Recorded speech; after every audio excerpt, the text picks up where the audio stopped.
की क्रांति का बहुत क्रूरता से दमन कर दिया गया और उस दमन के बाद रानी विक्टोरिया की जड़ें हिल गई तो रानी विक्टोरिया ने एक पत्र लिखा। ध्यान से इस पत्र को सुनो, वैसे आपने तो खूब सुन रखा हो। रानी विक्टोरिया ने पत्र लिखा कि भारत की प्रजा मेरे लिए ब्रिटेन की प्रजा के समान ही प्रिय है। जैसे ब्रिटेन की प्रजा मेरे लिए पुत्र पुत्रियों के समान है, वैसे ही भारत की प्रजा भी मेरे लिए पुत्र पुत्रियों के समान है और मेरे पुत्र पुत्रियों को कोई कष्ट देगा यह मैं स्वीकार नहीं करूंगी और किसी सूरत में स्वीकार नहीं करूं।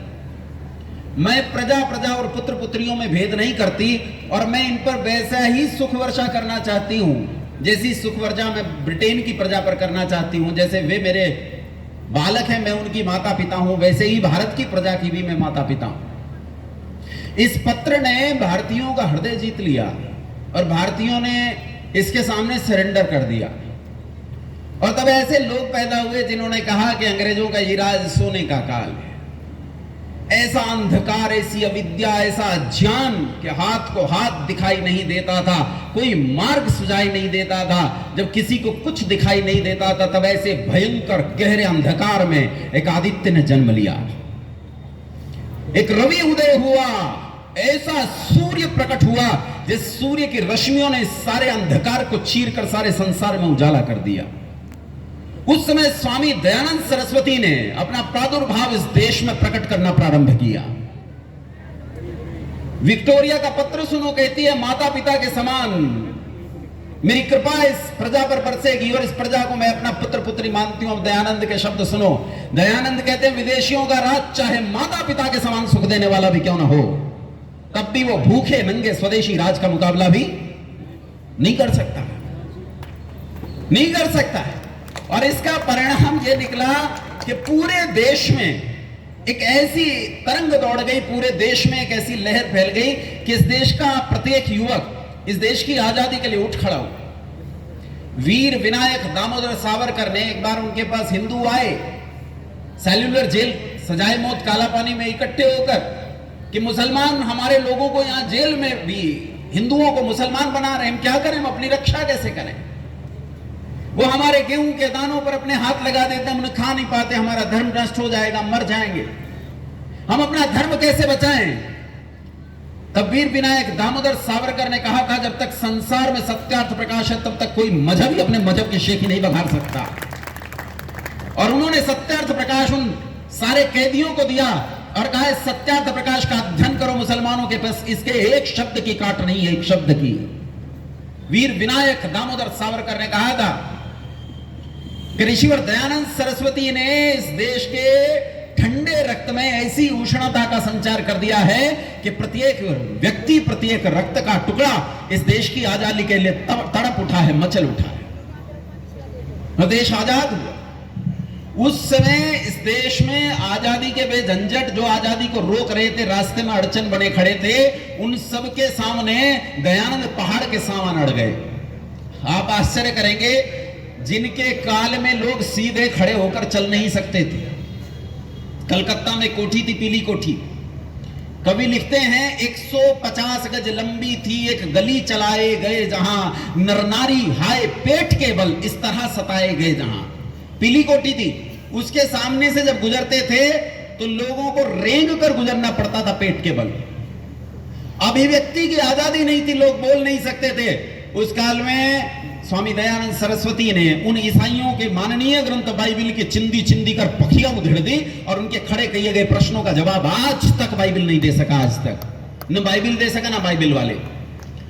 केवल ईसाइयों का राज नहीं था इस देश में, एक और क्या भी था। किसका? डर गए हो? अरे तो बोलो। अरे किसी और के सम्मेलन में जाता हूं, वो नहीं बोलते तो मैं जानता हूं ये डरे हुए हैं, नुपुर शर्मा बनने से डर रहे हैं। लेकिन तुम तो हार्य वीर हो, तुम काहे डरोगे? दूसरा किनका शासन था? मुगलों का, मुसलमानों का, बिना मूछ की दाढ़ियों का इनका शासन था। हैदराबाद की रियासत किनकी थी? मुसलमानों की। जूनागढ़ की रियासत किनकी थी? मुसलमानों की। ये 47 तक रही। और हैदराबाद में भी हिंदू राजा होते हुए भी इनका भारी प्रचंड बहुमत था। इतना सब हो ऐसे काल में कुरान की चिंदी चिंदी कर बखिया उधेड़ देना कि किसी और के बस का काम नहीं था, ये ऋषि दयानंद के बस का काम था।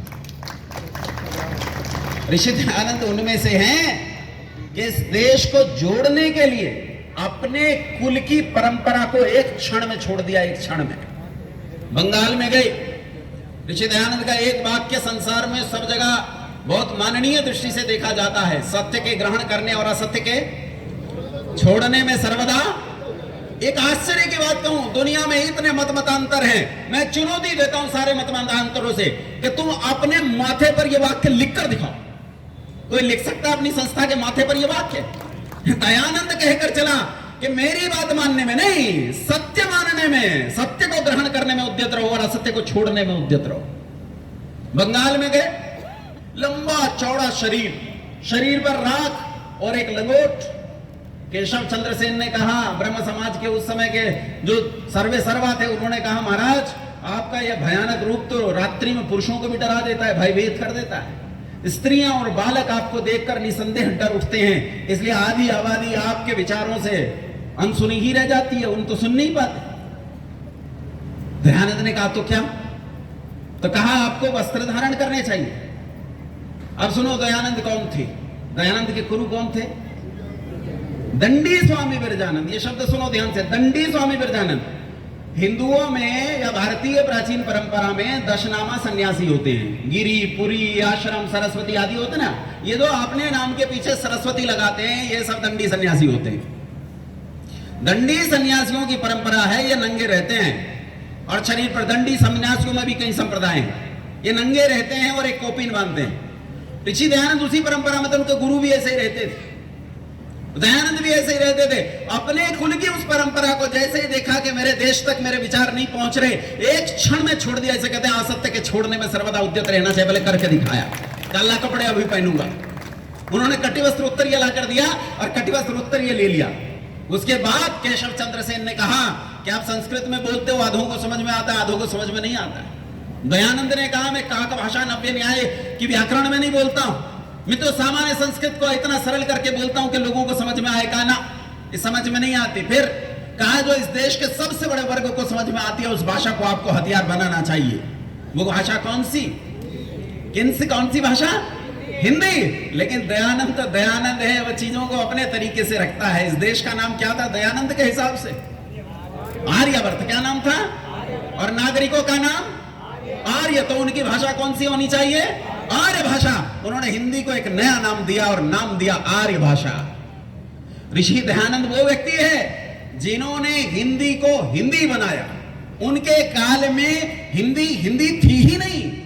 हिंदी तो उस समय